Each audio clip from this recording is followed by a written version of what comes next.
Hello and welcome to another episode of Threat Update. Joining me today is one of our top incident responders, Ryan O'Boyle. Ryan's here to talk to us about another interesting case he's seen live in the field.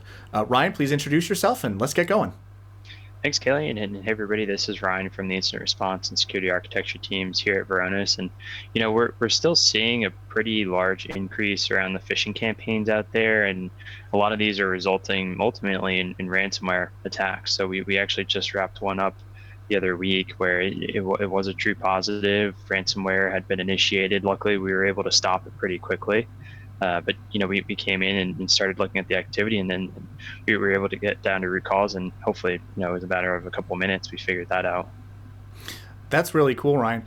Now, in terms of doing the investigation, did you see any other additional indicators of compromise beyond the ransomware, and kind of how did you go through that example?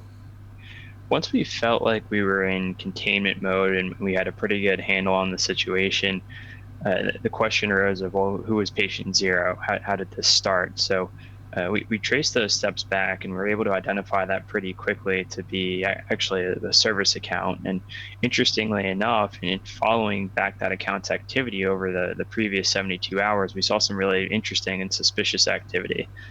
Ultimately, it looked like this account had access to a very, very large quantity of data from the public drives, and was able to compress this data onto a temp directory on the file server, and then ultimately, there's a good chance that data may have left the network as well.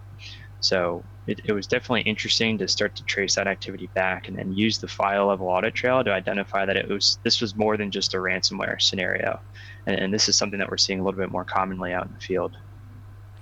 So in terms of advice to people who maybe suspect there's something going on in the network or there might be an intrusion, what type of advice would you give them if they have concerns around this, or what to look at, for example? Definitely to try to follow the investigation all the way end to end. We're seeing quite a few instances of where ransomware is a bit of more of the exit strategy and almost more of an obfuscation tactic, or you can even think of it as like a smokescreen. A lot of times we get into the situation and we're so solely focused on the ransomware aspect and containment and remediation and bringing systems back online because of the business impact that we forget to look at the 24 hours, the 72 hours, the week prior around those accounts that may have potentially been compromised. And that can actually be where most of the worst damage can be done. Thanks for sharing that, Ryan. That's a little bit scary, a little bit informative. I think that's going to be interesting for people to hear and learn. So thank you all for joining us today on this threat update.